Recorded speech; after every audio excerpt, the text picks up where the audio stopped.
नमस्कार, मैं हूं वैभव मिश्रा। हमारे खास कार्यक्रम जनता सरकार में बात करेंगे सत्ता के सिंहासन से लेकर जनता के सरोकार तक। आपको बताएंगे प्रदेश की हर उस योजना के बारे में जो होंगी आपके काम की। बताएंगे प्रदेश सरकार के उन विकास कार्यों के बारे में जिनका फायदा सीधा आपको हो रहा है। तो अगले 30 मिनट तक बने रहिएगा हमारे साथ और देखते रहिए जनता सरकार।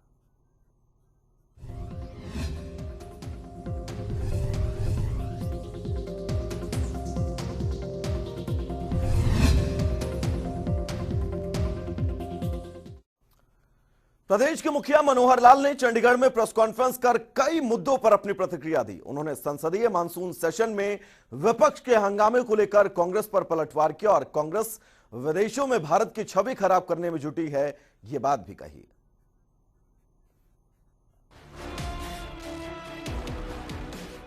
चंडीगढ़ में हरियाणा के मुख्यमंत्री मनोहर लाल ने प्रेस कॉन्फ्रेंस कर कई मुद्दों पर अपनी प्रतिक्रिया दी।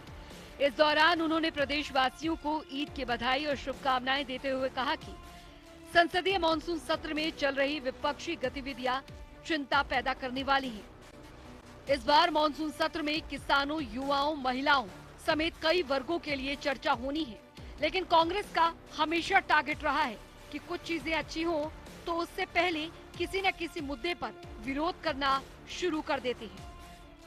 मानसून सत्र केंद्र यानी संसदीय सत्र जो शुरू हो गया है और उसमें कल के घटनाक्रम से जो चीज़ें निकल करके आई वो बहुत ही एक प्रकार की चिंता पैदा करने वाली हैं, बहुत ही एक प्रकार से ध्यान आकर्षण करने वाली है।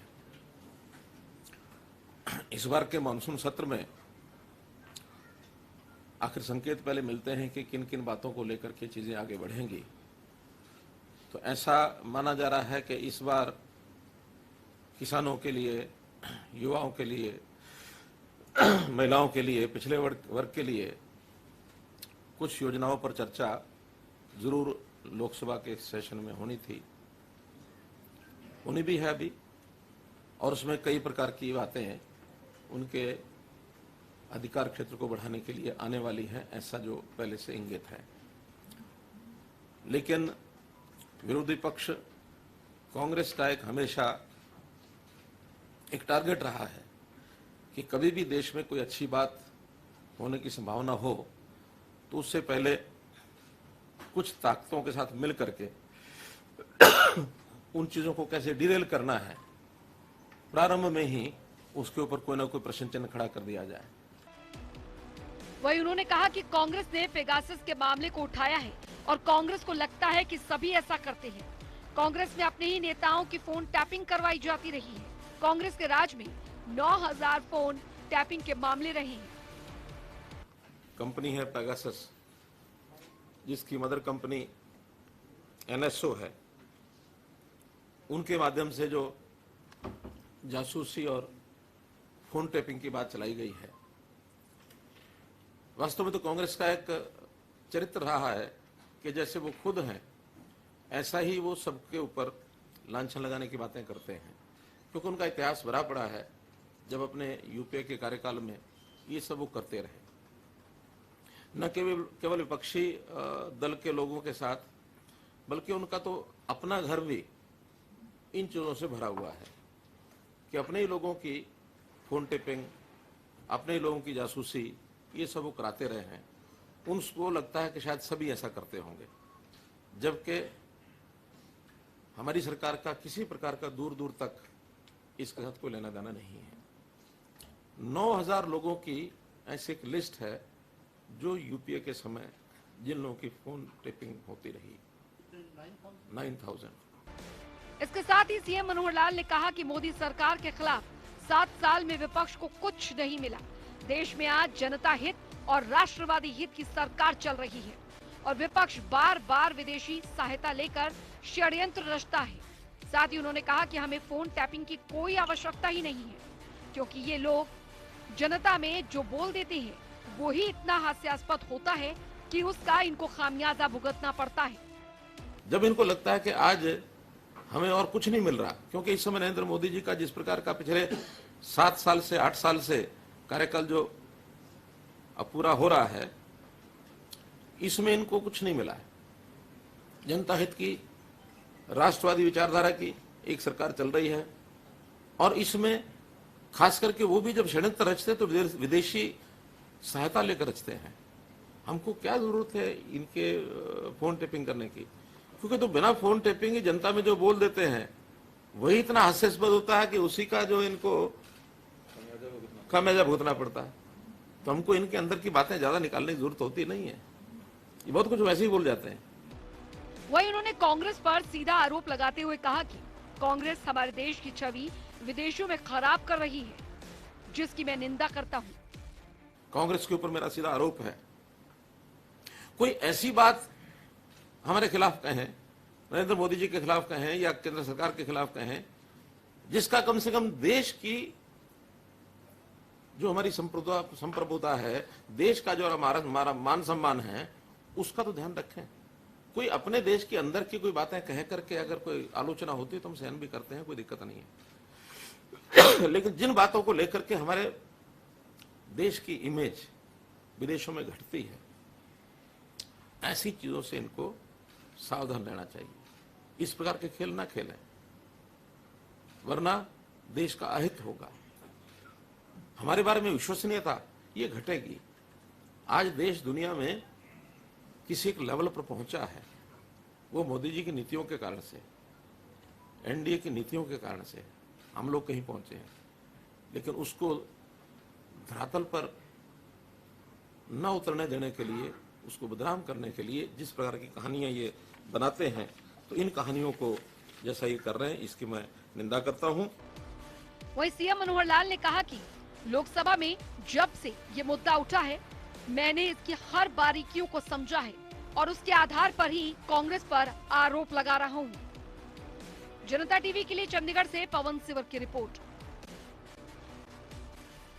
तो वहीं मुख्यमंत्री मनोहर लाल ने चंडीगढ़ में जनता दरबार लगाकर लोगों की समस्याएं सुनी। जनता दरबार में समस्या से संबंधित विभागों के आला अधिकारियों ने मौके पर ही मौजूद रहे। इस दौरान मुख्यमंत्री ने समस्या सुनने के बाद संबंधित विभाग के अधिकारी और शिकायतकर्ता को आमने सामने बैठाकर समस्याएं सुलझाई। दरबार में परिवहन, कृषि, पुलिस, हरियाणा शहरी विकास प्राधिकरण समेत विभागों से संबंधित समस्याएं लेकर लोग पहुंचे थे। हरियाणा के मुख्यमंत्री मनोहर लाल ने जनता दरबार लगाकर लोगों की समस्याएं सुनी है। आप तस्वीरें देख सकते हैं, चंडीगढ़ में हरियाणा निवास की तस्वीरें हैं, जहां पर मुख्यमंत्री मनोहर लाल अधिकारियों के साथ मौजूद हैं। जनता दरबार लगा हुआ है। मुख्यमंत्री जो हैं वो तमाम जो लोग आज पहुंचे हैं जनता दरबार में, उनकी समस्याएं सुनते हुए आपको नजर आ रहे हैं। मुख्यमंत्री के साथ संबंधित विभागों के अधिकारी भी मौजूद हैं और इस तरह की व्यवस्था की गई है। पहले जो अधिकारी हैं उनके पास जो है वो लोग अपनी समस्या को रखते हैं और वहाँ पर उसके बाद संबंधित जो अधिकारियों से बातचीत होने के साथ ही मुख्यमंत्री से भी बातचीत जो है वो हो रही है और उसके बाद उन समस्याओं के ऊपर जो है वो किस तरह की समस्या है, क्या मुद्दा है, उसके ऊपर बातचीत करने के बाद उनका समाधान जो है वो किया जा रहा है। ये तस्वीरें हरियाणा निवास की है चंडीगढ़ की। आप देख सकते हैं किस तरीके से तमाम जो वरिष्ठ अधिकारी हैं वो यहाँ पे मौजूद हैं। हरियाणा के जो डीजीपी मनोज यादव हैं वो पुलिस से जुड़ी जो शिकायतें हैं वो सुनते हुए आपको नजर आ रहे हैं। डीजीपी मनोज यादव यहाँ पर पुलिस महकमे से जुड़ी हुई शिकायतें जो है वो सुन रहे हैं और इसी तरीके से तमाम जो यहाँ पर लोग पहुँचे हैं वो अपनी अपनी जो शिकायतें हैं वो मुख्यमंत्री के सामने रख रहे हैं और मुख्यमंत्री के बाद जो है वो संबंधित जो अधिकारी हैं उनको वो अपनी शिकायतें जो हैं वो बता रहे हैं और उनके समाधान को लेकर यहाँ पर चर्चा मुख्यमंत्री के साथ अधिकारियों के साथ जो है वो जनता दरबार में हो रही है। ये तमाम जो लोग हैं वो आज अपनी शिकायतें लेकर यहाँ पहुँचे हैं।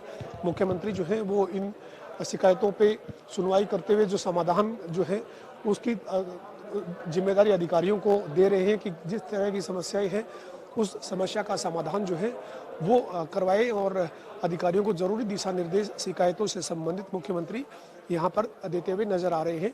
तो ये मुख्यमंत्री ने आज जो है वो चंडीगढ़ में हरियाणा निवास में जनता दरबार लगाकर लोगों की समस्याएं सुनी है। देखिए, जब कभी इस प्रकार के प्रतिनिधिमंडल समय मांगते हैं मिलने का, तो ऐसे जब हमारे पास कुछ विषय इकट्ठे होते हैं, मैं सभी अधिकारियों को बुला करके और इस प्रकार से एक सब लोगों से एक दरबार प्रकार का लगा करके उनसे सब समस्याएं सुनते हैं और एक एक की समस्या को निपटाते हैं। हमारे सब अधिकारी यहाँ आते हैं, उन अधिकारियों से संबंधित विषयों को बातचीत करके, और आज भी जैसे 12 प्रतिनिधिमंडल थे तो जिनकी सबकी बातें सुनी हैं और सबकी संतोषजनक उनको उत्तर दिया गया और सब चले गए।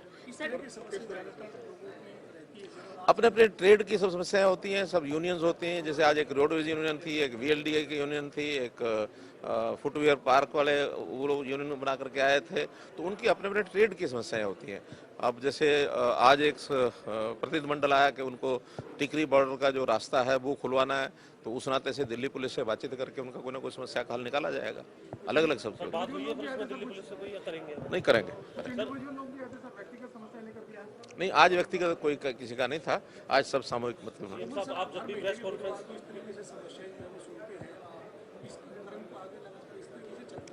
ये हर महीने चलता है, महीने में एक बार 2 बार ये होता ही है। कभी व्यक्तिगत रूप से मैं बुला लेता हूँ, जिनकी व्यक्तिगत समस्याएं होती हैं, जिनका प्रतिनिधिमंडल के नाते होता है उनको बुलाते हैं। तो आज ये सारे प्रतिनिधिमंडल ही आए थे। अभी कल यानी 22 तारीख है ना, हाँ, कल ऐसे ही 15-16 लोग व्यक्तिगत रूप से जिनके कुछ मिलने के विषय होते हैं उनको वो कल बुलाया हुआ। नहीं, सबके अपने जो विषय होते हैं उनके साथ अधिकारियों को मिलवा देते हैं, उनके सबके जो विषय होते हैं उनकी समस्या का समाधान वो करते हैं। मुख्यमंत्री महीने में बुधवार को जो है वो इस तरह का जनता दरबार लगाकर समस्याएं कई बार जो है वो सुनते हैं, और आज उसी कड़ी में ये जनता दरबार मुख्यमंत्री ने चंडीगढ़ में लगाकर लोगों की समस्याएं सुनी है। वीडियो जर्नलिस्ट विजेंद्र सिंह के साथ पवन सिंह। और तो वहीं दिल्ली में हरियाणा बीजेपी कोर ग्रुप की बैठक हुई, जिसकी अध्यक्षता हरियाणा बीजेपी के प्रदेश अध्यक्ष OP धनखड़ ने की। इस दौरान हरियाणा के मुख्यमंत्री मनोहर लाल चंडीगढ़ से वीडियो कॉन्फ्रेंसिंग के जरिए जुड़े। साथ ही बीजेपी के राष्ट्रीय महामंत्री D पुरंदेश्वरी, संगठन महामंत्री रविंद्र राजू भी बैठक में मौजूद रहे, जबकि केंद्रीय राज्य मंत्री राविंद्रजीत सिंह और केंद्रीय राज्य मंत्री कृष्णपाल गुर्जर ने भी शिरकत की। हरियाणा के गृह एवं स्वास्थ्य मंत्री अनिल विज, शिक्षा मंत्री कंवरपाल गुर्जर, नायब सैनी रतनलाल कटारिया समेत कई लोग मौजूद रहे। जहां प्रदेश के मौजूदा राजनीतिक हालात, सरकार की योजनाएं, संगठनात्मक विषय, कोरोना की स्थिति और किसान आंदोलन समेत तमाम विषयों पर चर्चा हुई। हरियाणा की वर्तमान में राजनीतिक स्थिति क्या है, इसकी पूरी जानकारी ली है। किसान आंदोलन जो हरियाणा में है अभी, उसकी स्थिति क्या है, इसकी भी आपने पूरी जानकारी ली है। आगामी गतिविधियां पार्टी की क्या होने वाली हैं, कैलेंडर क्या है इस साल का आगे तक का, उसकी भी आपने पूरी चर्चा की है। इसलिए एक लंबे समय तक बैठक चली, मैराथन बैठक चली, और सभी माननीय सदस्यों ने, जो कोर ग्रुप के सदस्य हैं, सबने अपनी चर्चा को बहुत ही खुले मन से, बहुत विस्तार के साथ सारे विषय को रखा है। उसके साथ ही जहां आज कोर ग्रुप के साथ हमारी महामंत्री का प्रवास शुरू हुआ है, कल प्रदेश के भारतीय जनता पार्टी के पदाधिकारियों के साथ आपकी बैठक होगी गुड़गांव में। उसके बाद आपका प्रोग्राम आगे पानीपत में है, जहां वहां की जिले स्तर की बैठकों में आप सम्मिलित होंगी। मंडल स्तर की बैठकों में भी आप आगे करनाल में सम्मिलित होंगी, और बूथ स्तर की बैठकों में भी पंचकुला तक सम्मिलित होंगी। तो जितने भी पार्टी के लेवल हैं, एक लेवल से आप आती हैं राष्ट्रीय स्तर, दूसरा प्रदेश का स्तर है, उसकी 2 बैठकें आप, एक हो गई है, एक कल होने वाली है। फिर जिला एक स्तर है, तो जिले में भी जो हमारी छोटी टोली है, जिला कार्यकारिणी है, उनके साथ आप बैठने वाली हैं। फिर मंडल की एक हमारी हायरार्की है, उसमें भी आप बैठक करने वाली हैं। और सबसे निचले लेवल की कोई हमारी इकाई है तो बूथ इकाई है, उसके साथ भी आप बैठने वाली हैं। इसलिए समग्र हरियाणा में पार्टी के काम, वर्तमान पॉलिटिकल स्थिति, वर्तमान के जो इश्यूज हैं वो, और पार्टी के भविष्य के कार्यक्रम, इस सब की जानकारी लेते हुए आपका प्रवास चल रहा है। हरियाणा सरकार लगातार प्रदेश में पर्यटन को बढ़ावा दे रही है, जिसके तहत केरल की तर्ज पर हथनीकुंड बैराज पर थीम पार्क बनाया जा रहा है, क्योंकि हथनीकुंड बैराज क्षेत्र में पर्यटन की अपार संभावनाएं हैं, जिसकी जानकारी शिक्षा एवं पर्यटन मंत्री कंवरपाल गुर्जर ने दी और बताया कि इस थीम पार्क को बनाने में 12 करोड़ रुपए की लागत आएगी।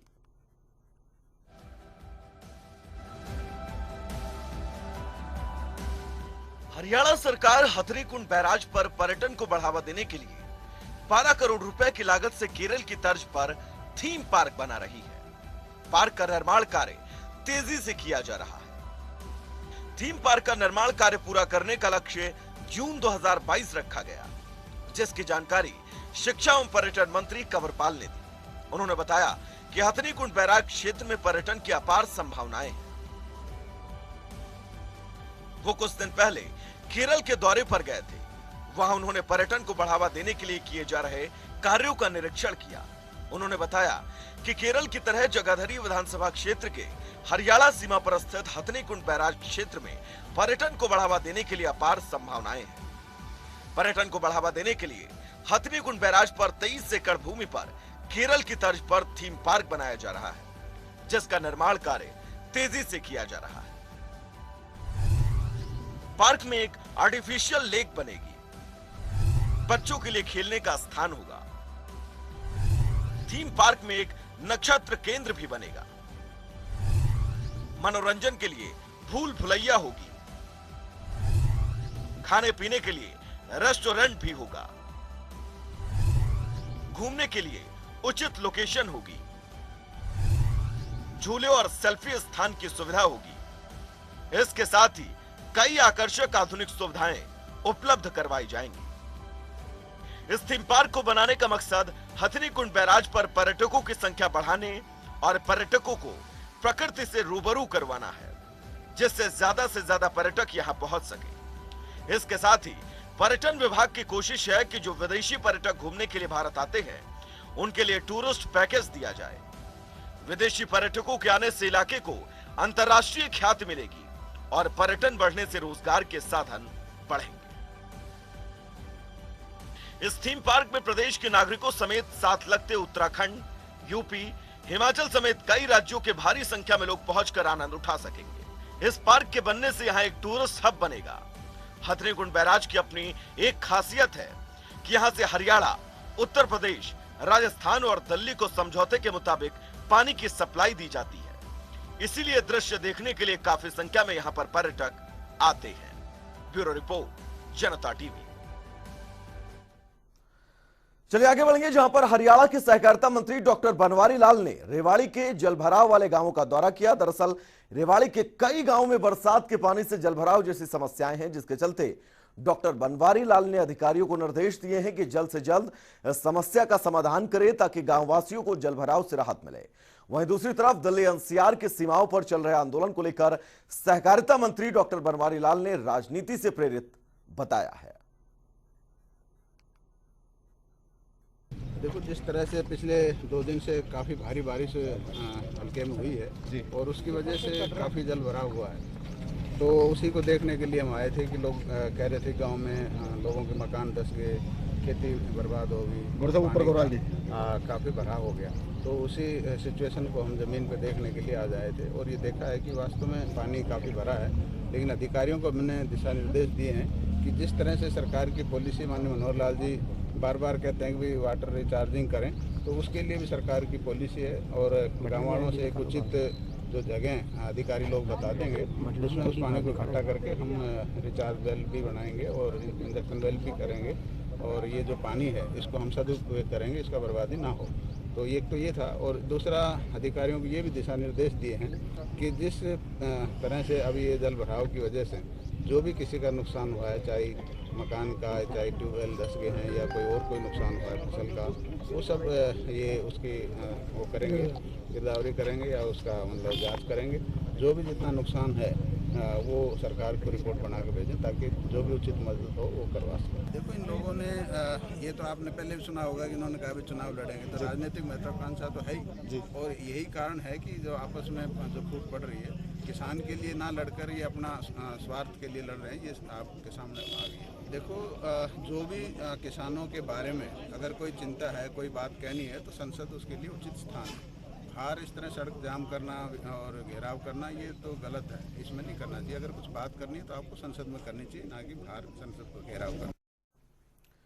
तो चलिए बात हमारे किसान भाइयों के लिए। प्रदेश में धान की खेती को छोड़कर फसल विविधीकरण के तहत अन्य फसल उगाने वाले किसानों के प्रोत्साहन के लिए शुरू की गई योजना आपको बता दें, मेरा पानी मेरे विरासत की रजिस्ट्रेशन की अंतिम तारीख बढ़ाकर 31 जुलाई कर दी गई है। इस योजना का फायदा उठाने के लिए किसान 15 जुलाई तक मेरा पानी मेरी विरासत योजना के तहत आवेदन कर सकते थे, लेकिन प्रदेश सरकार ने किसानों को राहत देते हुए रजिस्ट्रेशन की अंतिम तारीख 15 से बढ़ाकर 31 जुलाई कर दी है।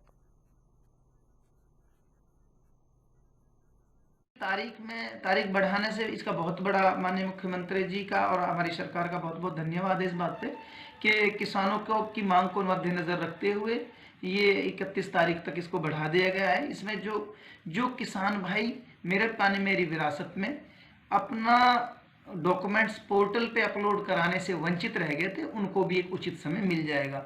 ये टोटली ऑनलाइन है। ये मैं किसान भाइयों से कहूँगा, कोई भी किसान भाई आज भी जिस किसान भाई ने अपना पिछले साल धान बनाया था वो CSC सेंटर पे जाकर के पोर्टल पे जाकर के मेरे पानी मेरी विरासत में अपने आवेदन को अपलोड कर सकता है। किसान भाई ये ध्यान रखे, जिस किसान भाई ने पिछले साल धान बोया था और उसका पिछले 7 साल मेरी फसल मेरा ब्यौरा में धान रजिस्टर्ड है, वही किसान लाभान्वित होगा मेरा पानी मेरी विरासत में।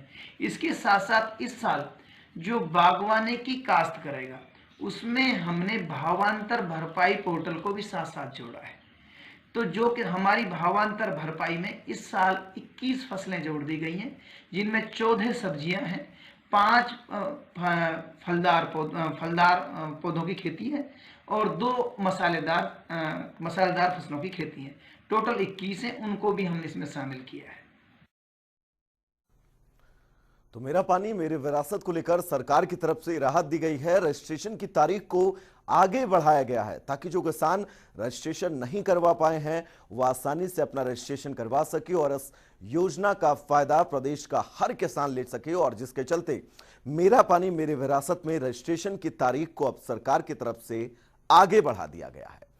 आगे बढ़ेंगे जहां पर हरियाणा के स्वास्थ्य मंत्री अनिल विज गुरुवार को वर्चुअल तरीके से रोहतक में 31 करोड़ की परियोजनाओं का शुभारंभ करेंगे, जिसकी जानकारी पंडित भगवत दयाल शर्मा स्वास्थ्य विश्वविद्यालय के उप कुलपति डॉक्टर OP कालरा ने दी। उन्होंने बताया कि कोरोना की तीसरी लहर को लेकर तैयारियां बहुत तेजी के साथ की जा रही हैं, जिसके तहत 2 ऑक्सीजन जनरेटर तैयार हो गए हैं, जिनका लोकार्पण गुरुवार को किया जाएगा। इसके साथ ही एक ICU भी बनाया गया है।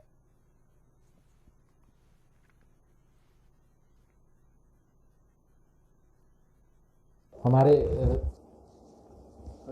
स्वास्थ्य मंत्री श्री अनिल विज जी कल PGIMS संस्थान के अंदर कई परियोजनाओं का लोकार्पण कर रहे हैं, जिनमें से मुख्यतः जो 3rd वेव के लिए तैयारी की जा रही है उसके लिए 2 ऑक्सीजन जनरेटर प्लांट्स, जिनकी कैपेसिटी 1000 लीटर्स पर मिनट है और दूसरे की कैपेसिटी 833 लीटर्स पर मिनट है। ये दोनों कमीशन किए जा रहे हैं और इनका लोकार्पण कल किया जाएगा। इसके अलावा एक नई ICU भी बनाई गई है जो शुरू में न्यूरो सर्जरी के लिए यूज़ की जाएगी, लेकिन अगर कोविड 3rd वेव आती है तो उसके लिए भी ये ICU इस्तेमाल की जाएगी। इसके अलावा इस संस्थान में हमारे पास कई सालों से एक हीमोडायलिसिस करने की सुविधा है, यूनिट है, लेकिन क्योंकि इस सुविधा के लिए डिमांड बहुत ज़्यादा बढ़ रही थी तो एक 12 बेड की haemodialysis facility public private partnership के अंतर्गत भी डेवलप की गई है, जिसके अंदर डायलिसिस करना शुरू कर दिया गया है और यहाँ पर अत्यंत कम दाम के अंदर डायलिसिस किया जा रहा है, जिसमें पेशेंट से करीब 750 रुपया और 150 रुपये का और सामान आता है। करीब 900 रुपये के अंदर एक डायलिसिस किया जाएगा। प्रदेश के युवाओं को आत्मनिर्भर बनाने के लिए पलवल स्थित श्री विश्वकर्मा कौशल विश्वविद्यालय की ओर से शैक्षणिक सत्र 2021-22 के लिए कई स्किल कोर्सों में प्रवेश के लिए इच्छुक अभ्यर्थियों से 8 अगस्त तक आवेदन आमंत्रित किए गए हैं। प्रदेश के युवक युवती जो B Voc mechatronics, B Voc mechanical manufacturing, B Voc production, tool and die manufacturing, B Voc robotics and automation, B Voc mechanical manufacturing, B Voc industrial electronics, B Voc mechanical manufacturing में प्रशिक्षण लेने के इच्छुक हैं, वो यूनिवर्सिटी की वेबसाइट पर जाकर निर्धारित तिथि तक आवेदन कर सकते हैं। प्रशिक्षण पाने के इच्छुक विद्यार्थी अधिक जानकारी के लिए यूनिवर्सिटी की वेबसाइट पर कोर्स से संबंधित हर प्रकार की जानकारी ले सकते हैं। इसके साथ ही टोल फ्री नंबर 1800-1800-147 पर कॉल करके भी बातचीत कर सकते हैं। प्रशिक्षण और दाखिले से संबंधित जानकारी बहुत आसानी के साथ ले सकते हैं। हरियाणा की महिला एवं बाल विकास राज्य मंत्री कमलेश ढांडा ने कहा कि राज्य सरकार ने महिला सशक्तिकरण और समाज में रोल मॉडल के रूप में काम करने वाली कई क्षेत्रों में उल्लेखनीय उपलब्धियां प्राप्त करने वाली महिलाओं से राज्य स्तरीय महिला पुरस्कारों के आवेदन मांगे हैं। कमलेश ढांडा ने जानकारी देते हुए बताया कि जिन पुरस्कारों के आवेदन आमंत्रित किए गए हैं उनमें इंदिरा गांधी महिला शक्ति पुरस्कार, कल्पना चावला शौर्य पुरस्कार शामिल हैं, जिसके तहत 21,000 से 1,50,000 रुपए तक की नगद राशि दी जाएगी। इसके लिए महिलाएं 18 अक्टूबर 2021 तक आवेदन कर सकती हैं। आवेदन के लिए योग्यताएं और शर्तें विभाग की वेबसाइट पर उपलब्ध हैं। उन्होंने बताया कि संपूर्ण बायोडाटा के साथ महिलाओं की ओर से समाज में दिए गए अपने योगदान की विस्तृत जानकारी के साथ आवेदन संबंधित जिला कार्यक्रम अधिकारी महिला एवं बाल विकास कार्यालय के माध्यम से भेज सकते हैं। चले फिलहाल रुकेंगे एक बहुत छोटे से ब्रेक के लिए, कहीं जाइएगा नहीं, जल्द वापस लौटेंगे।